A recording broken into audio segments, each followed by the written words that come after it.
ዮርሊን ጓሓፍ ክደፍእ ካብ ገዛ ምስ ወፀት ክልተ ለያቡ ከይረኣየቶም ማስኪሮኦም ወዲዮም ናብ ውሽጢ ይኣትዉ። ኣብ ማዕዶ ገዛእ ኮይኑ እዚ ኩሉ ዝርኢ ዝነበረ ግዳም ሓደር ጂሚ ብምልክት ከጠንቅቓ ይፍትን።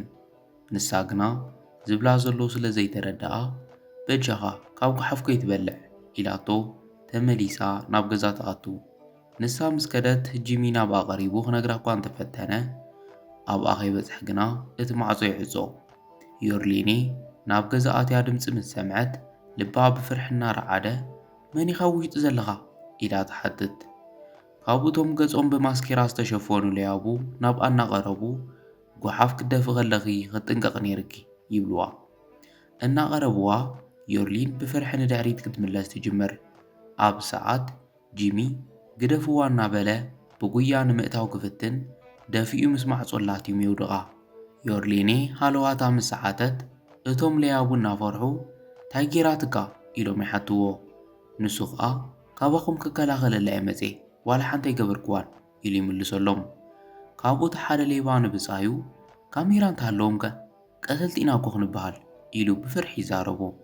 እቲ ካልኣይ ሌባ ግና ናቱ ገጽ ጥራይ ዝርአ ስለዚ ንሱ ጥራይ ተሓታቲ ኢሉ ይምልሰሉ።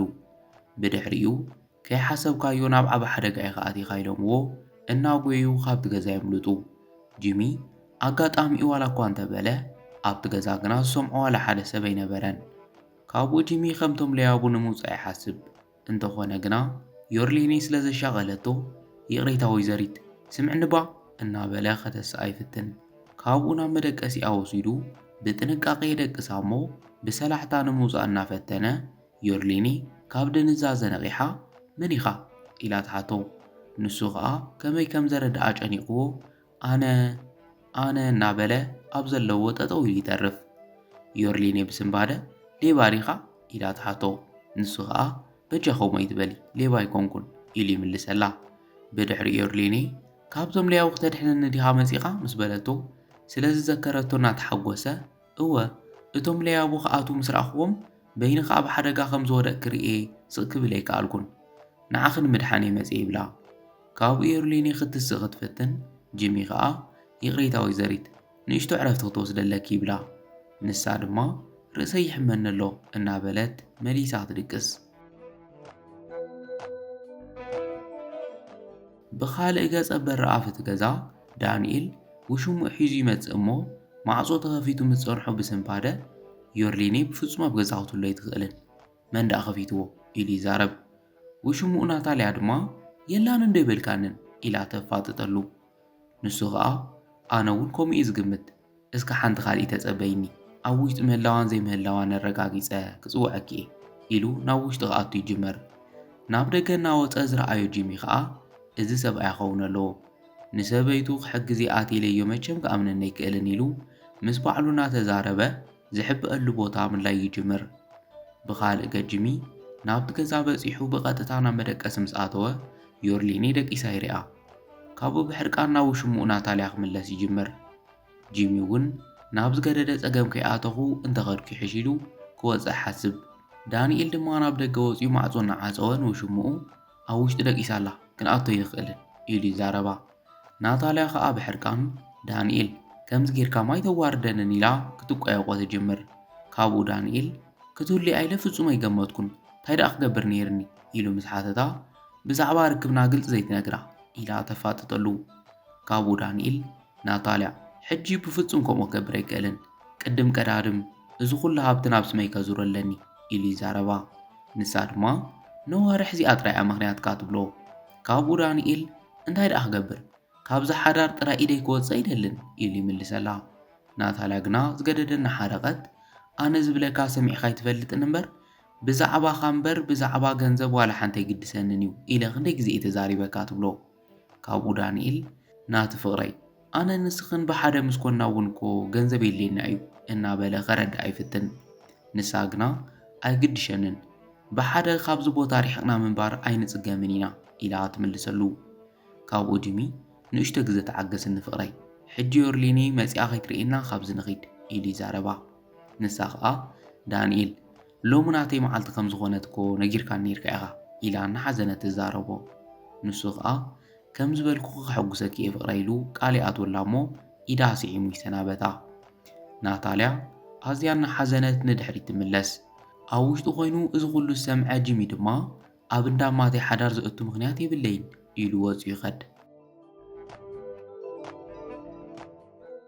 ድሕሪ ደቓይቕ ዮርሌኒ ካብ ድቃሳ እንትትስእ ሰብኣያ ዳንኤል ማዕጾ መደቀሲ ከፊቱ ይኣቱ።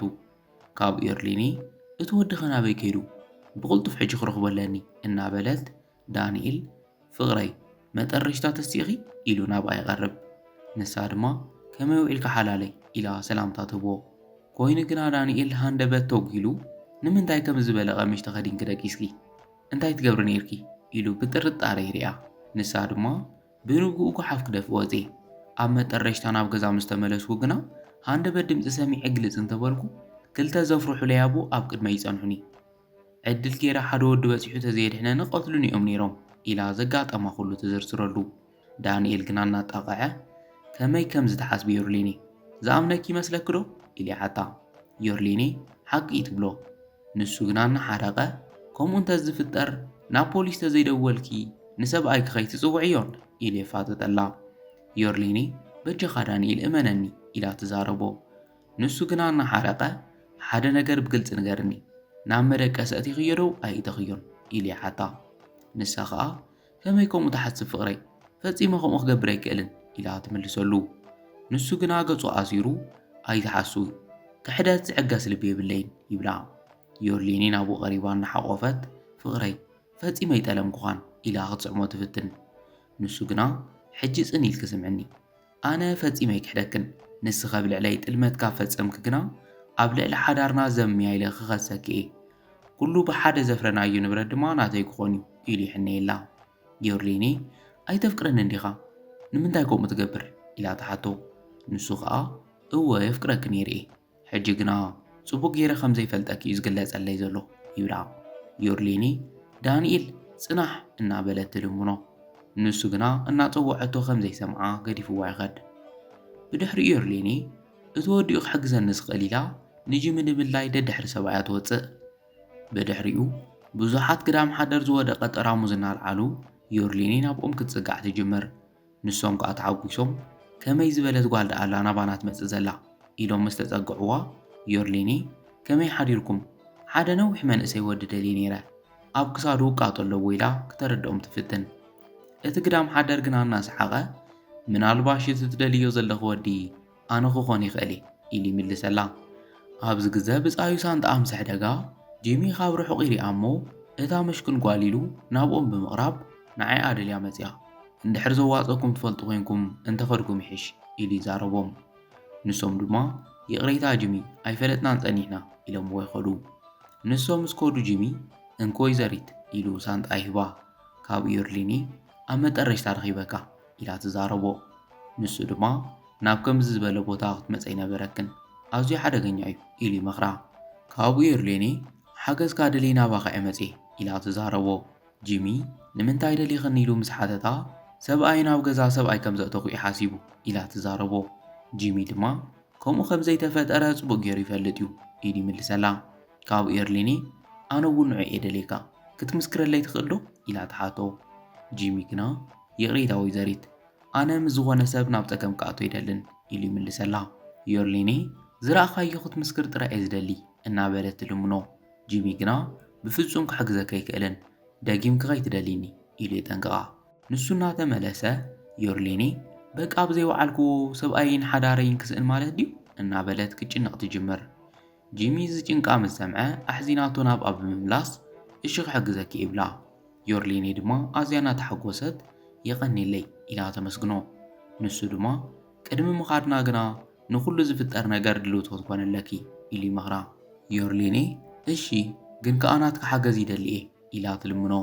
ካብኡ ጂሚ በሊ ስራሕና ንጀምር ኢልዋ ሓቢሮም ክኸዱ ይጅምሩ። ብኻልእ ገጽ ናታልያ ንዳንኤል ፍቕረይ ሓሳብካ ስለ ዝለወጥካ ኣዝየ እየ ዘመስግን ኢላ ትስዕሞ። ዳንኤል ድማ ዝነግረክ ብስራት ኣለኒ ኢሉ ይዛረባ። ንሳ ከዓ እናተሓጎሰት ብስራትካ ይጣዕም እንታይ እዩ ኢላ ተሓቶ። ካብኡ ዳንኤል ኣብ መጠረሽታ ምስ ዮርሌኒ ይፋታሕ ኣለኹ ኢሉ ይዛረባ። ናታልያ እናተሓጎሰት ፍቕረይ ኣብ መጠረሽታ ሕልመይ ዓዊትካዮ ኢላ ብዛዕባ ክፍፍል ሃብቲ ኸ ጌርካ ኢላ ተሓቶ። ዳንኤል ብዛዕባኡ እውን ኣይትጨነቒ ኩሉ ኣነ እየ ክወስዶ ይብላ። ናታልያ ብኣግራሞት ከመይ ከምኡ ክትገብር ክኢልካ ምስ በለቶ ስንፍና ዩርሊኔ ተጠቂመሉ ኢሉ ይምልሰላ።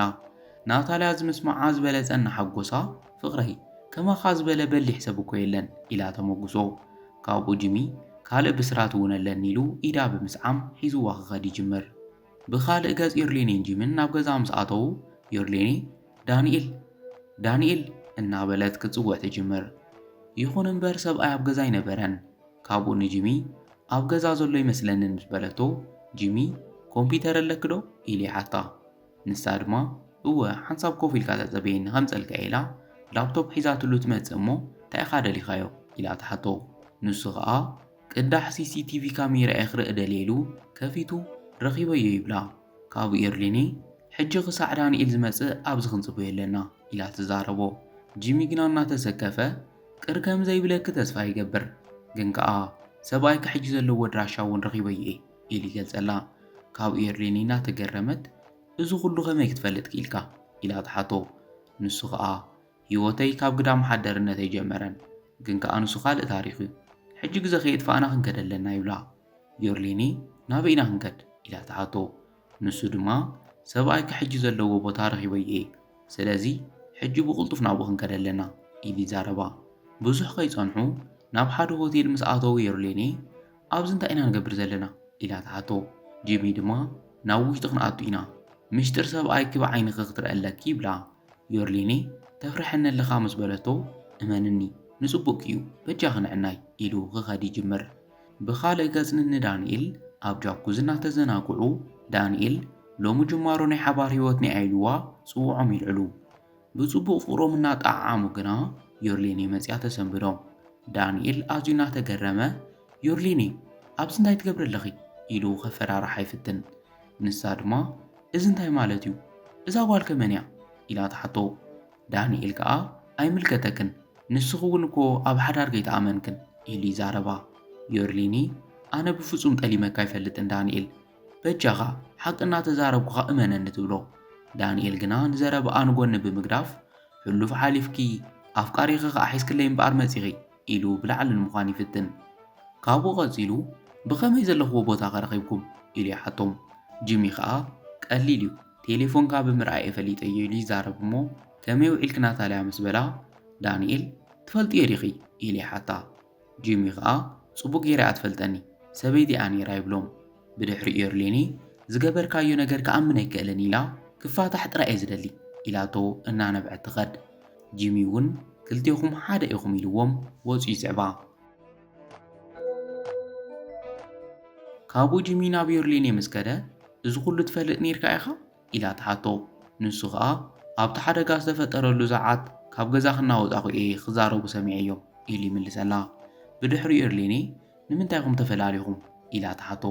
ንሱ ከዓ ብመጥቃዕቲ ሳይበር ተኸሲሰ ኩሉ ንብረተይ ተወሪሱ ገንዘበይ ምስ ወዳኹ ናታልያ እውን ክሒዳትኒ ኢሉ ይዛረባ። ካብኡ ዩርሊኔ ዘይኮን ዝኽሪ ስለ ዝቐስቀሱልካ ኣይተሓዘለይ ኢላ ይቕሬታ ተሓቶ። ጂሚ ድማ ካብዚ ኩሉ ሓደ ዓብ ትምህርቲ እየ ተማሂረ፣ ኣብ ኪዳኑ ንዘይጸንዕ ሰብ ንብዓትና ክነፍስሰሉ ይግብኦን ኢሉ ይዛረባ። ዩርሊኔ ድማ ንብዓታ እናጸረገት ሓቂ ኢኻ ጂሚ ኣዝየ እየ ዘመስግን ትብሎ። ንሱ ድማ ምስጋና ዘድልዮ ነገር ኣይኮነን ሕጂ ኣነ ክኸድ ኣለኒ ኢልዋ እናኸደ ዩርሊኔ ሓንሳ ጽናሕ ንዝገበርካለይ ነገር እንታይ ክኸፍለካ ኢላ ተሓቶ። ጂሚ እናሰሓቐ ፍሽኽታ ክንተርእየ ንዓይ እኹል እዩ ኢሉ ይዛረባ። ንሳ ግና ከምኡ ኣይኮነን ጂሚ ካብ ግዳም ሓደርነት ከውፀካ ኣለኒ ኢላ ትዛረቦ። ንሱ ግና ከምኡ ምግባር የድልየክን ይብላ። ዩርሊኔ ካብ ልቢ እየ ዝዛረብ ዘለኹ ከማኻ ዝበለ ለባም ሰብ ካልኣይ ዕድል ክወሃቦ ኣለዎ ኢላ ትዛረቦ። ኣብ መጠረጅታ ጂሚ እሺ ግን ከኣ ፈለማ ንባዕልኺ ክትሓስበለኪ ኢሉ ይመኽራ። በዚ ምስ ተሰማምዑ ጂሚ ብነፃ ዝበሃል ነገር ግን ኣይፈቱን፣ ኩሉ ነገር ሰሪሐ ክረኽቦ ኣለኒ ኢሉ የፍልጣ። ዩርሊኔ ሓሳብካ ፈትዩ እየ ሕጂ ንኺዶ ኢላ ተሓቶ እሞ ጂሚ እውን በዚ ተሰማሚዑ ሓቢሮም ምኻድ ይጅምሩ። ድሕረ ዋርሕ ዩርሊኔ ካብ ስራሕ እናወፀት ንዳንኤል ማስቲካ ትደሊ ዶ ንሓንቲ $10 ይብልዋ። ናታልያ ከዓ እናሓዘነት ዳንኤል ኢላ ትጽውዖ ንሱ እውን ብስምባደ ዝሓደሮ ደርቢው ዮርሌኔ ይብላ ዮርሌኔ ተኾንካ ከምዚ ትኾን ምስ በለቶ ዝኾነ ክሰርሖ ዝኽእል ሞያ ይብለይን ኢሉ ይምልሰላ ካብ ዮርሌኔ እንተጎዲእካ ይቕሬታ ምስ በለቶ ይቕሬታ ምሕታት የድልየክን ንዓኺ ዘይምኽባረ እዩ ዋጋ ክፊልኒ ኢሉ ይምልሰላ እዚ እናተባሃሉ ጂሚ መውፅኡ ሰላምታ ሂቦም ናታልያ ምስ ረኣየቶ እናተሓጎሰት ሰላም ጂሚ ትብሎ ንሱ ግና ደጊሙ ከይጠመታ ዮርሌኔ ናብ ኣኼባ ከይነርፍድ ንኺድ ኢሉ ይዛረባ ኣብዚ ግዜ ናታልያ በጃኻ ሓንሳእ ጽናሕ ካብ ልበይ ይቕሬታ ክሓተካ ይደሊ እየ ትብሎ ንሱ ድማ ናታልያ ኣነ እየ ከመስግነኪ ዝግብአኒ ምስጋና ንዓኹም ሳላኹም እየ ብዘለኹ ኢሉ የመስግኖም ብድሕሪ ዮርሌኔ ስራሕ እንተደሊኹም ኣብ ዝኾነ ሰዓት ክትመፁ ትኽእሉ ኢኹም ትብሎም ንሶም ምስ ከዱ ጂሚ ዮርሌኔ ሓቅስ ክንገርኒ እንታይ ተሰሚዕኪ ኢሉ ይሓታ ንሳ ከዓ ዋላ ሓንቲ እዚ ምዕራፍ ንሓንሳእን ንመወዳእታን ክንዓፅዎ ኣለና ኢላ ትዛረቦ ንሱ ከዓ ሓቂ ኺኢኺ ሕጂ ግና ስራሕና ናብ ዝዓበየ ምዕራፍ ዘሰጋግር ንግዳዊ ውዕል ንምግባር ንኺድ ኢሉ ዕድመ የቕርበላ ንሳ እውን ሕራ ኢላቶ ኢድ ንኢድ ተተሓሒዞም ጉዕዞኦም ይቕጽሉ